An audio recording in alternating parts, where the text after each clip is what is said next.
Jeremy. Bill.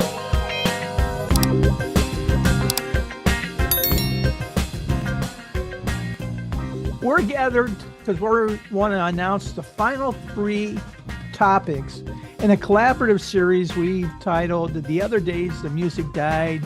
And you know what? We want to make sure that we invite you, yes, you to participate. And Jeremy, this is something that you really brought up, that we wanted to increase participation in the upcoming episodes. Yeah, I think it would be really nice to know what other people think. Do they agree with our list? Are they shocked at the ones that we've left off the list so far? That's the thinking. Well, at the end of this, we'll give them some details how they can participate in our upcoming episodes. And if they want to check on the previous ones, we started it off with part 1, The Day the Music Died. That's where we actually used the line from Don McLean's American Pie to begin it. We talked about the airplane crash that claimed the lives of Buddy Holly, Richie Valens, and the Big Bopper.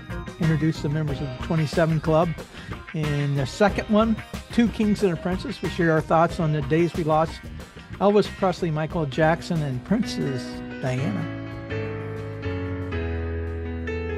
And then the third one, which was really an interesting one, we just labeled it Trinity. Some insights and comparisons between the classical composers Bach, Mozart, and Beethoven to the classic rock guitarists Jimi Hendrix, Eddie Van Halen, and Prince. All of those people, Jimi Hendrix, Eddie Van Halen, and Prince, I grew up loving their music, and it really hit home when those guys died. I was surprised, actually, how emotional I felt talking with you about those guitarists. And listeners can find those episodes. And as a reminder, there are different versions of these episodes. We do one recording, Jeremy and I do, but we do our own separate editing. So you get 2 totally different takes. But now let's take a step forward as we announce the next 3 topics in the series. The 4th episode is called Outrage and Sorrow, John Lennon and George Harrison.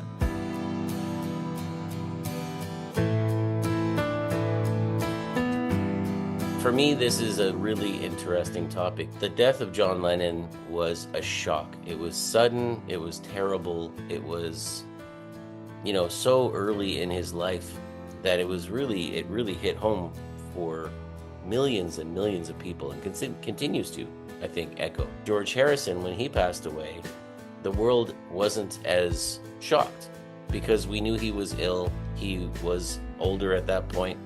Does that mean we loved George Harrison less? No. Like you've called this outrage and sorrow. Outrage fully describes it. John Lennon was a young man. He had a young family. His son, Sean, was just very young at the time, and he was taken from us. Whereas George Harrison had lived many more years, had been able to achieve many other things, and sadly, we knew he was ill and we were going to lose him, so it wasn't a shock. I posted a blog post on the Our Mind on Music blog. It was a preview to this, which I don't think I've done before. I do a lot of blogs that are reflections on past episodes, but I think this is the first time I've done a preview. And I've written in there my thoughts and my feelings about this. So I would love people to check out the blog post, and definitely people can respond and let us know what they think. What we're going to do is we're going to take those comments, built that into the episodes. We haven't recorded the episode yet because we wanted to get some insights from our respective listeners. That is episode number 4. Episode number 5, Tales Untold.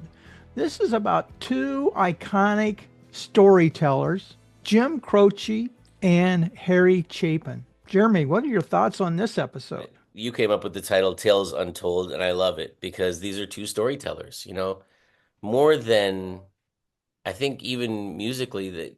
I think Jim Croce, I loved his voice and his guitar style, but the reason I love these 2 songwriters is their storytelling. The thing about Croce and Chapin, this is kind of back in, when I was really, this was the early 70s. This is when I was really into music, and there were 2 things that struck me. One, I was shocked by both of their deaths, and secondly, both of them were incredible storytellers to the point when I think of their songs, I actually envision myself as being part of the scene. There was a song Operator. I almost felt like I was in the phone booth with him. And then Harry Chapin with Taxi. every time that taxi comes on, I feel like I'm riding along in the passenger seat.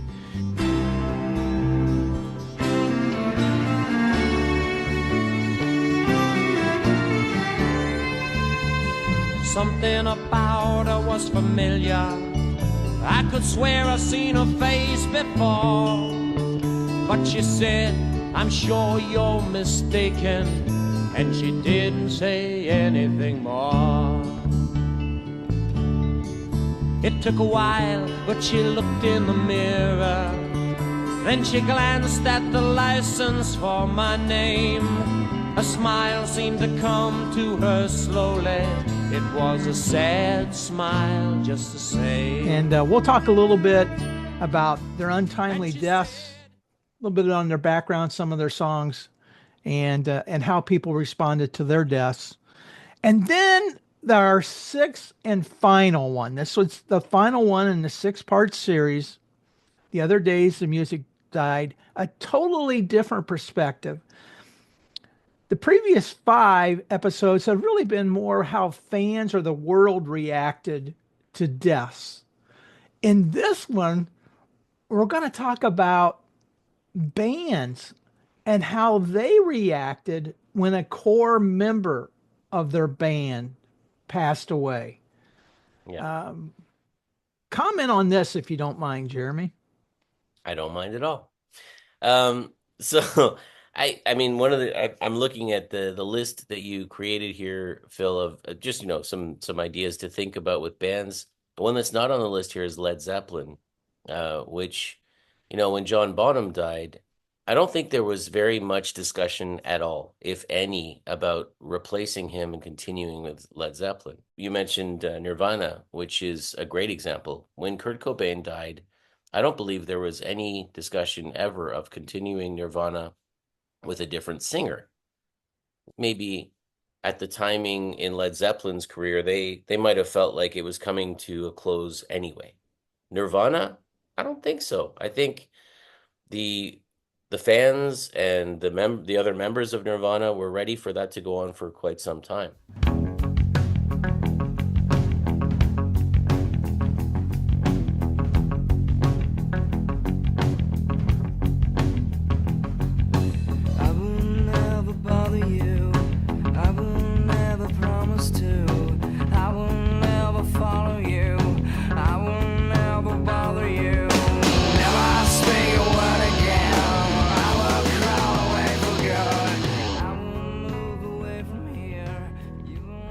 Then, of course, Dave Grohl comes out with the Foo Fighters. One of the other members of Nirvana, the bass player, Chris Novoselic, he didn't join the Foo Fighters. And my understanding is because they didn't want people to think that this was actually them continuing Nirvana without saying that.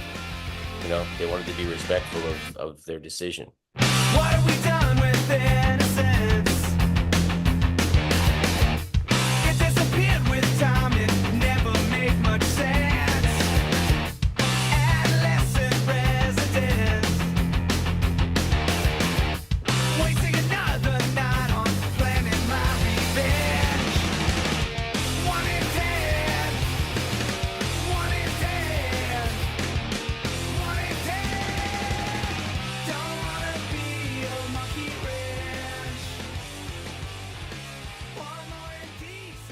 So with Nirvana, they didn't continue after Kurt Cobain died. But then when Taylor Hawkins died, the Foo Fighters, they did take a respectful time of mourning. They did a tribute concert, and then they found another drummer and continued. Poodle? Excuse me! Guys, could we just, I don't know, play a song? Or two? Something? Yeah, man. Sure, Josh. All right, yes.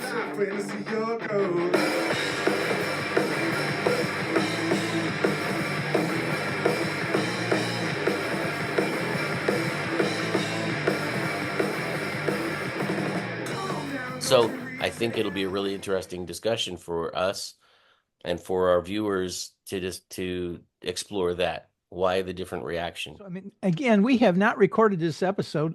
We would be interested in knowing what groups you think we should talk about. I mean, we've already mentioned Nirvana. We've mentioned Led Zeppelin, AC/DC, The Who. Queen also comes to mind. There may be others. And so if you've got any interest in being a part of any of these episodes, how can you participate? Well, it's a real easy next step. It's really an easy next step. Either in the comments, however you are viewing this this recording, just put in "I'm in," I'm in, or you can reach out to us directly. You can reach Jeremy at ourmindonmusic@gmail.com, or you can contact me directly at info@philyale.com. Again, just say "I'm in," put any questions or comments or suggestions you have. And if you're not sure and you're just want to be in, that's okay. We'll use that as a way to communicate with you and get you involved in this upcoming last batch of the 3 more episodes in this series, the other days that music died. Now, Jeremy, we can't end this without at least mentioning some of our other collaborative efforts. We've done a series on what we call sound crafters. These are kind of like the people behind the microphone, not the vocalists, but the musicians and songwriters. We've done episodes on the WC-40, 40 different songs by 40 different artists that the famed studio musician group, the Wrecking Crew, played on. The importance of the Brill Building. We did one on the Carole King, Jerry Goffin songbook, and the Motown, in some ways, here to the Wrecking Crew 40, and of course, that was the Funk Brothers. Jeremy, any comments you've got about those episodes? Well, one is, if folks are listening to this and haven't watched one of those episodes, I highly recommend it. I learned a lot from doing the research and then chatting with you about that, and I really enjoyed it. Please check out those episodes in the Soundcrafter series. And also, as we really look ahead, I mean, we're looking way into the future, but you and I have already identified the subject of our next series. It's just a working title right now. It's called Pre-Beatles. It's the pop music scene pre-1964. It's really a critical time in the overall development of the music that we enjoy today. And that appearance by the Beatles on Ed Sullivan, it's iconic, but it's overshadowed things like Elvis Presley's appearance prior to that. The whole doo-wop genre, the wall of sound, folk music, Motown, just so many other topics we want to kind of bring to the forefront. And that's going to be in our next series, Pre-Beatles, but that follows our final 3 episodes in the other days that music died. Hey, Jeremy, I know you're far more active on social media than I am. What are some ways that people can follow you and your vast repertoire of information that you share? Well, I love that wording. In my edit of this, there's going to be echo on that. Vast repertoire. Vast repertoire of information. I would say I'm primarily on YouTube for the videos of these podcast episodes and other things that I post there. But I'm also in audio. I'm on the Stage Dive streaming platform. And just recently, I started sharing on Belter Radio. It's internet radio, so you can get it all over the world. If you want to listen to Our Mind on Music there, you listen Wednesdays at midnight if you're in the UK, 7 p.m. on Tuesdays if you're in Eastern Time in the US and Canada. And then here in China, it's Wednesday morning at 7 a.m. Oh, the social media stuff, Facebook, Threads, X. And you also have a blog on WordPress and Jetpack and Substack. Right now I'm currently only on Spotify. I do have a Facebook group page, but I have started to expand a little bit. I have a separate product I put out called Trippin' Up. That's with longtime radio DJ Trip Rogers. We talk about 60s and 70s music trivia. It's always a blast. And I recently released one of those episodes on my YouTube channel, my first release. And Trip and I just made final arrangements where we're going to start to make episodes available on WTRSradio.com. That's an internet radio station that Trip's involved with, as we continue to expand the distribution of one of the funner products that I get involved with. All right, Jeremy, anything else we need to talk about? Otherwise, we will close out this episode, encourage people to reach out to us, be a part of these upcoming episodes, and hopefully you're as excited about them as we are. No, just congratulations. I didn't know about WTRS radio or YouTube, so I'll definitely be checking those both out. That's awesome. Congratulations. I'm just trying to follow behind your trailblazing path. My goal is to release in 1 month what you release in 1 day. Thanks again, Jeremy. We'll look forward to working with you on these episodes. Thank you, Phil.